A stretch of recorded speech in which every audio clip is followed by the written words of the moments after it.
Bismillahirrahmanirrahim. Assalamu alaikum. Welcome to Knowledge Lab channel by Raheel Ahmed. And today we will have to discuss about class 12 chemistry paper Federal Board 2023 model paper है। ये section B हम discuss कर रहे हैं आज के video में। और इससे पहले एमसीक्यूज़ और क्वेश्चन नंबर 2 का पार्ट 1 और 2 मैंने ऑलरेडी अपलोड कर दिया है। डिस्क्रिप्शन में उसका लिंक मैं प्रोवाइड कर दूँगा आपको। बाकी प्लेलिस्ट भी मौजूद है, वहाँ भी चेक कर सकते हैं। तो पार्ट 3 और 4 आज की वीडियो में करना है हमें डिस्कस। और यहाँ जो है ये स्क्रीनशॉट है उस पेपर का, मॉडल पेपर का। तो इसमें जो है वो प्रिंटिंग मिस्टेक है, 3 की जगह उन्होंने यहाँ पे 2 गलती से टाइप कर दिया है। बहरहाल है ये पार्ट 3। तो how will you prepare glycerol from hydrolysis and saponification of fats and oils. तो 2 मेथड उन्होंने हमसे पूछे हैं ग्लिसरॉल प्रिपेयर करने के लिए। तो ये बायोकेमिस्ट्री जो है चैप्टर है, वहाँ से ये लिया गया है जनाब। क्वेश्चन पेज नंबर है 206 बुक का। यहाँ पे आपको ये हेडिंग्स मिल जाएंगी, इसीलिए आप इसको ढूंढ सकते हैं, कोई ऐसी प्रॉब्लम वाली बात नहीं है। 1.5 का एक पार्ट है। तो फैट्स एंड ऑयल्स जो होते हैं ये ट्राइग्लिसराइड्स होते हैं, यानी इनमें 3 जो है वो एस्टर्स जो है हमारे पास फंक्शनल ग्रुप मौजूद होते हैं। ट्राई एस्टर होते हैं ये, ठीक है। और इनकी हमें करानी है हाइड्रोलिसिस, मतलब वाटर के साथ रिएक्शन करवाना है जनाब। तो वाटर को उन्होंने इस फॉर्म में बुक में लिखा हुआ है HOH। इस तरह से इस वजह से लिखा है क्योंकि ये H वाला पार्ट जो है ये एस्टर का जो ये ऑक्सीजन है इसके साथ अटैच होगा, जबकि OH वाला पार्ट जो है इस पूरे एस्टर को हटाकर जो है यहाँ पर जो CH2 है, जो कार्बन एटम्स हैं उनके साथ अटैच हो जाएंगे इस ट्राइग्लिसराइड के अंदर। तो 3 कार्बन है जनाब इसके अंदर, और तीनों के साथ एक एस्टर फंक्शनल ग्रुप जो है वो अटैच हुआ है।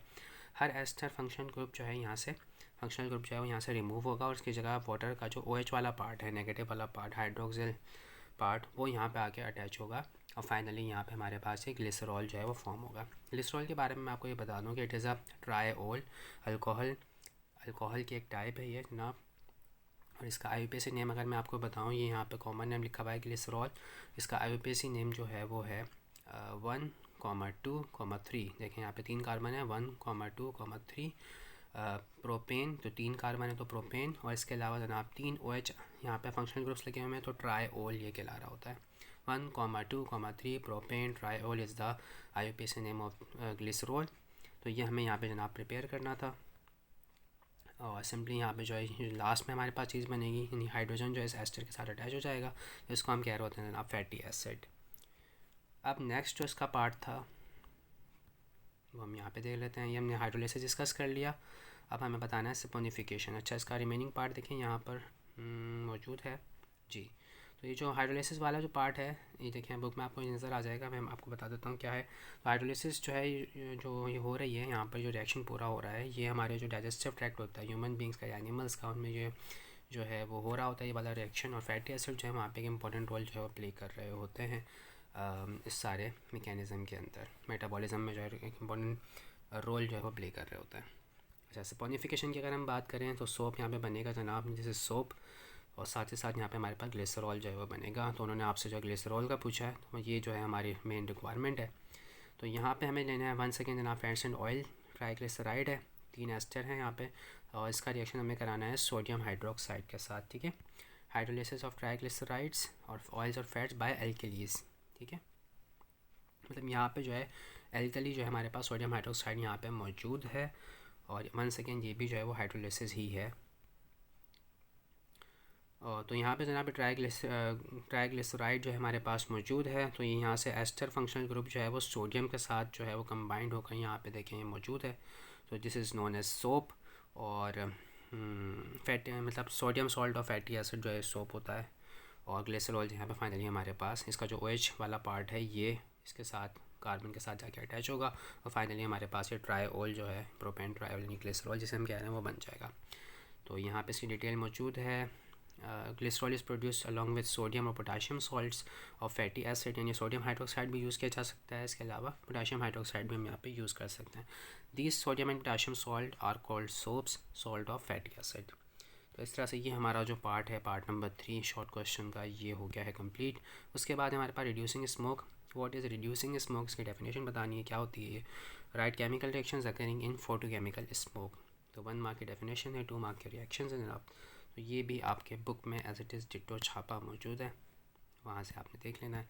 पेज नंबर 233 पर ये मौजूद है जनाब, रिड्यूसिंग स्मोक, ठीक है। इंडस्ट्रियल स्मोक भी से हम कह रहे होते हैं क्योंकि इसमें सल्फ़र डाइऑक्साइड की बात की जा रही होती है। This smoke contains high concentration of sulphur dioxide. तो ये जो स्मोक है, अच्छा स्मोक जो है जनाब ये कॉम्बिनेशन है स्मोक यानी धुएँ का और फोग जो मौजूद होती है वाटर ड्रॉपलेट्स, उनका दोनों को मिलाएं तो हम ये स्मोक जो है मिल जाती है। स्मोक दो तरह की होती है, रिड्यूसिंग और ऑक्सीडाइजिंग। तो रिड्यूसिंग के बारे में उन्होंने आपसे डेफिनेशन या उसके बारे में पूछा हुआ कि ये होती क्या है, जबकि ऑक्सीडाइजिंग स्मोक जो है इट इज़ फोटोकेमिकल स्मोक, उसके सिर्फ केमिकल रिएक्शन उन्होंने आपसे पूछे हुए हैं।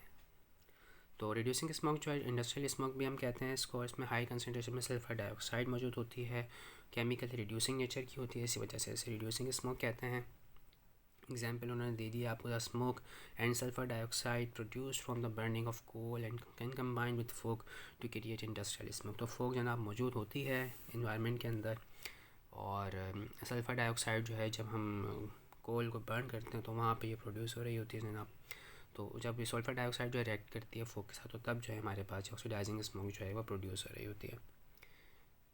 तो सॉरी, रिड्यूसिंग स्मोक जो है हमारे पास ये प्रोड्यूस हो रही होती है। अब हम बात करेंगे फोटोकेमिकल स्मोक यानी कि ये ऑक्सीडाइजिंग स्मोक की। तो फोटोकेमिकल स्मोक जो है ये कंसिस्ट करती है ऑक्सीडेंट्स जो है इनमें मौजूद होते हैं, जैसे कि ओजोन वगैरह, O3 जिसे हम कहते हैं, येलोइश कलर, येलोइश या ब्राउनिश ग्रे हैज़ होती है ये, which is formed in the presence of water droplets and chemical reaction of pollutants in the air. इसकी जो स्मेल है वो अच्छी नहीं होती है, अनप्लेजेंट ओडोर होती है, ऑक्सीडाइजिंग नेचर की होती है। ऑक्सीडाइजिंग स्मोक इसको हम कह रहे होते हैं। ओजोन होता है इसमें शामिल, इसके अलावा पर ऑक्सी एसिटाइल नाइट्रेट, पैन इसकी शॉर्ट फॉर्म PAN, ये जो है जनाब क्रिएट होते हैं वोलेटाइल ऑर्गेनिक कंपाउंड्स के ज़रिए, तो VOCs भी नाम कह रहे होते हैं। इसके अलावा जनाब हाइड्रोजन पर ऑक्साइड हो सकता है, नाइट्रिक एसिड हो सकता है। पेन जो है उसके बारे में बता रहे हैं जनाब आपको, पर ऑक्सीडाइल नाइट्रेट जो हैं ये मतलब आँखों में सोजिश का बायस बनते हैं, आई इरिटेंट होते हैं, आँखों में जलन वगैरह। इसके अलावा प्लांट्स के लिए जो हैं ये टॉक्सिस होते हैं। बाकी रिएक्शंस यहाँ पे मौजूद हैं, देयर आर 3 रिएक्शंस अवेलेबल है। तो नाइट्रोजन मोनोऑक्साइड जो है ये ऑक्सीजन के साथ मॉलिक्यूलर ऑक्सीजन के साथ रिएक्शन करती है इन द प्रेजेंस ऑफ फोटोकेमिकल। का मतलब ये है, फोटो का मतलब होता है light, in the presence of light ये काम हो रहा है।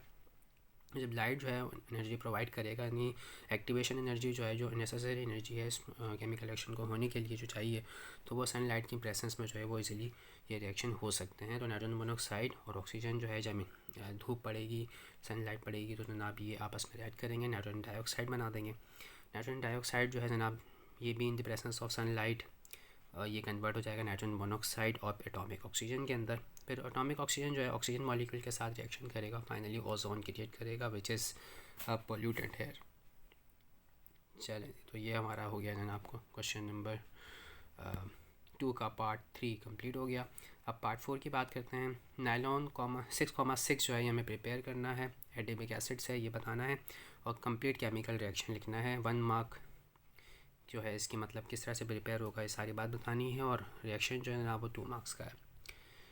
तो ये जनाब यहाँ पे एज इट इज़ मौजूद है ये भी बुक के अंदर।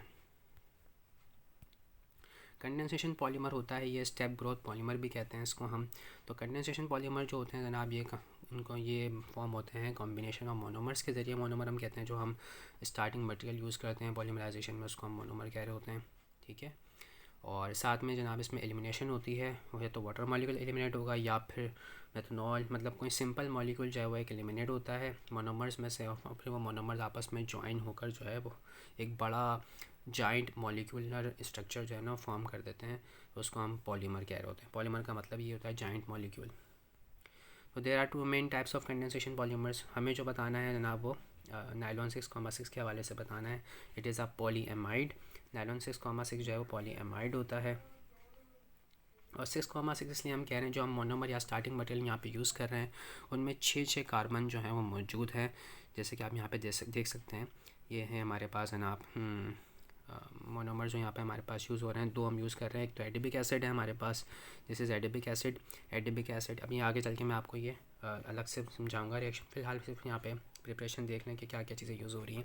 तो नाइलॉन 6,6 जो है पॉलीएमाइड है, और ऑब्टेन करते हैं इसको हम जनाब एडिबिक एसिड को हेक्सामिथाइलिन डायमाइन के साथ जनाब इसको हीट करते हैं इन the presence of nitrogen. 2000 degree centigrade पे रिएक्शन हो रहा होगा। और 6,6 जो नाम इसको दिया गया है वो मैंने आपको बता दिया कि 6 कार्बन दोनों मोनोमर्स में मौजूद हैं, इस वजह से इसको हम 6,6 कह रहे हैं। और ये बात यहाँ पे लिखी हुई है, तो बस आपने इतनी बात बता देनी है जनाब। बाकी रिएक्शन जनाब यहाँ पे मौजूद है, कुछ इजाफी बातें भी यहाँ पे मौजूद हैं, और बुक का पेज नंबर मैंने यहाँ पे मेंशन किया हुआ है, इसका 2225 पर ही आपको मिल जाएगा। इंडस्ट्रियल केमिस्ट्री में ही आपको मिल जाएगा। तो ये अब यहाँ पे रहा डिटेल्ड रिएक्शन। तो these are the monomers. Adipic acid है, हेक्सेन डाइओइक एसिड है ये, ठीक है। हेक्सेन यानी कि 6 कार्बन है, डाइओइक मतलब 2 कार्बोजाइलिक फंक्शनल ग्रुप इसमें बिल्कुल एंड पर मौजूद है। एक ये रहा जनाब, एक यहाँ पर स्टार्टिंग में मौजूद है, कि यहाँ पर लास्ट में है। तो hexane dioic acid is the IUPAC name of adipic acid. उसके बाद जनाब यहाँ पे हमारे पास है hexamethylene diamine. Once again it is a common name कह लें आप इसको, या IUPAC नेम जो है इसका वो है 1,6, जिसमें भी 6 कार्बन है ना, 1,6। इसमें अमाइन ग्रुप NH2 ग्रुप मौजूद है। ये भी NH2 ही है, इसका H यहाँ पे एक्सटेंड करके लिखा हुआ है, ठीक है। और यहाँ पे जनाब एक्सप्लेनेशन के लिए ये हमने कार्बोजाइलिक को इस तरह से बनाया है, और रिमूवल ऑफ वाटर मॉलिक्यूल इसमें से फाइनली होना है, ठीक है। तो ये 1,6 यानी पहला फर्स्ट कार्बन पे और लास्ट कार्बन पे जो है वो अमाइन ग्रुप NH2 ग्रुप मौजूद है। 1,6 hexane diamine is the IUPAC name of this compound. तो हेक्सामीथाइलिन डायमाइन और एडिपिक एसिड में से ना फाइनली देखें, यहाँ से हाइड्रोजन जाता है, यहाँ से OH ग्रुप जाता है, तो ये वाटर मॉलिक्यूल होता है एलिमिनेट, और हीट करने से ना भी सारे काम हो रहे हैं। और इतना सिंपल ये रिएक्शन नहीं है, इसका पूरा मैकेनिज्म यहाँ पे हमें डिस्क्राइब नहीं करना, otherwise it is a very complicated complex reaction, इतना सिंपल नहीं है, ठीक है। पर यहाँ पे सिंप्लीफाई करके उन्होंने आपको एक्सप्लेन किया, इतना ही आपने बताना है, शॉर्ट आंसर है, और बुक में भी आपका सिलेबस में आपको इतना ही बताया गया है। उसके बाद जनाब यहाँ पे हमें बनता है वाटर रिमूवल। जब वाटर मॉलिक्यूल जब रिमूव हो जाता है तो यहाँ पे जो चीज़ बनती है, ये जो नाइट्रोजन है इसकी एक वैलेंसी खाली हो गई है, सिमिलरली यहाँ से कार्बन की एक वैलेंसी खाली हो गई, दोनों को हमें ज्वाइन कर देना है इस तरह से जनाब। तो ये बनता है डाइमर, इसको हम कहते हैं एमाइड डाइमर। एमाइड डाइमर बन जाता है। उसके बाद ये रिएक्शन जो है कंटिन्यू रहता है, और फिर ये एक बड़ा जॉइंट स्ट्रक्चर इस तरह से जनाब यहाँ पे फॉर्म कर देता है। यानी इसी तरह के डिफरेंट मॉलिक्यूल्स यहाँ पे ऐड होते चले जाएंगे, बहुत बड़ा सा लार्ज स्ट्रक्चर जो है बन जाएगा। नायलॉन के बारे में बताएं तो ये इट इज़ आर्टिफिशियल फाइबर, ठीक है। क्लोथ वगैरह फाइबर वगैरह से जो है वो बनाए जाते हैं, ठीक है। तो फाइनली जो है ना अभी नायलॉन से इसको बस इस तरह से हमारे पास ये बनता है। एन जो यहाँ पे लिखा हुआ है इसका मतलब ये कि बहुत सारे इस तरह के जो पार्ट्स हैं वो एक दूसरे के साथ अटैच हुए हैं। तो इस तरह से ये वाला पार्ट भी हो गया है हमारा कंप्लीट। अब उसके बाद नेक्स्ट है last, right reactions of ethanol with following. Ethanol के रिएक्शन लिखने 1.5 का एक रिएक्शन है ना, एथेनॉइक एसिड के साथ रिएक्शन लिखना है, और potassium dichromate in the presence of sulphuric acid. तो ऑक्सीडेशन है ये पार्ट बी, और पार्ट ए जो है इट इज़ कार्बोजाइलिक एसिड के साथ रिएक्शन है ये। तो 1 बाय 1 देख लेते हैं दोनों को। ये रहा, पेज नंबर है 153। तो प्रिपरेशन ऑफ एस्टर के नाम से ये मौजूद है, रिएक्शन विद कार्बोजाइलिक एसिड। तो जनाब ये रहा एथेनॉल, और एसिटिक एसिड जो है कॉमन नेम है, और इसको हम कहते हैं ethanoic acid is the IUPAC name. तो एथेनॉल जो है वो एसिटिक एसिड के साथ यानी इथेनॉइक एसिड के साथ रिएक्शन करता है इन the presence of sulphuric acid. Finally जो हमारे पास वो एस्टर फॉर्म होता है, इथाइल एसीटेट यहाँ पे बनता है। और ये जो रिएक्शन है इसमें जो है वो जो अल्कोहल का हमारे पास जो OH बॉन्ड है ये ब्रेक होगा, और इस तरह से जो हमारे पास reaction mean alcohols react with carboxylic acid in the presence of concentrated sulphuric acid as a catalyst, they give ester and water, ठीक है। तो ये वाटर मॉलिक्यूल बन गया है जनाब। यहाँ पे इथाइल एसीटेट एस्टर, ये भी कॉमन नेम है, इसका IUPAC नेम होता है जनाब, कार्बन है इसमें अल्काइल एल्केनुएट करके हम इस तरह से नेमिंग कर रहे होते हैं। तो ये जो है हमारे पास इथाइल है, और ये इथेनुएट। तो इथाइल इथेनुएट जनाब इसको हम कह रहे होते हैं, इथाइल इथेनुएट इसको हम कह रहे होते हैं। IUPAC नेम इसका है इथाइल इथेनुएट। उसके बाद अगला जो हमारे पास पूछा हुआ वो ऑक्सीडेशन है, अल्कोहल की ऑक्सीडेशन हो रही है, उसके अंदर alcohols are oxidised by alkaline potassium manganate and potassium dichromate. उन्होंने पोटाशियम मैंगनेट का नहीं, बस सिर्फ हमसे जो है पोटाशियम डाइक्रोमेट का फ़िलहाल सिर्फ पूछा हुआ है, तो ये हम यहाँ पे बता देते हैं। ये रहा जनाब। तो 2 तरह से होगी जनाब, स्टेप बाय स्टेप, पहले जो एल्डिहाइड फॉर्म होगा और बाद में जो है वो कार्बोजाइलिक एसिड जो है वो बन रहा होगा। प्राइमरी अल्कोहल एथेनॉल जो है is a primary alcohol. Primary alcohol is first oxidised to an aldehyde. तो एथेनॉल जो है जनाब ये ऑक्सीडाइज होगा 50 डिग्री सेंटीग्रेड पर। रिएक्शन पूरा लिखा हुआ है पेज 154 पर, उसी की कंटिन्यूएशन में है ये। तो ये एल्डिहाइड बनाएगा पहले, और एल्डिहाइड जो यहाँ बन रहा है इट इज़ इथेनल एसिटाल्डिहाइड, इसका कॉमन नेम है। Ethanal is the IUPAC name. और इसकी फर्दर ऑक्सीडेशन हो जाएगी जनाब, वाटर मॉलिक्यूल देखिए यहाँ पे बना है साथ साथ, और इसकी फर्दर ऑक्सीडेशन जब होगी एल्डिहाइड की, तो ये फाइनली जो है हमारे पास इथेनॉइक एसिड यानी एसिटिक एसिड जिसे हम कह रहे होते हैं, विनेगर जिसे हम कहते हैं, तो ये जो है फॉर्म होगा। यानी ये सवाल इस तरह से भी आ सकता था, prepare vinegar with the help of ethanol. तो डिफरेंट वर्डिंग जो है वो यूज़ की जाती है एग्ज़ाम में। हर तरह से आपको जो है वो प्रिपेयर रखना है ख़ुद को ताकि प्रॉब्लम ना हो। तो आज की वीडियो में इतना ही जनाब। Thank you so much. अल्लाह हाफ़िज़।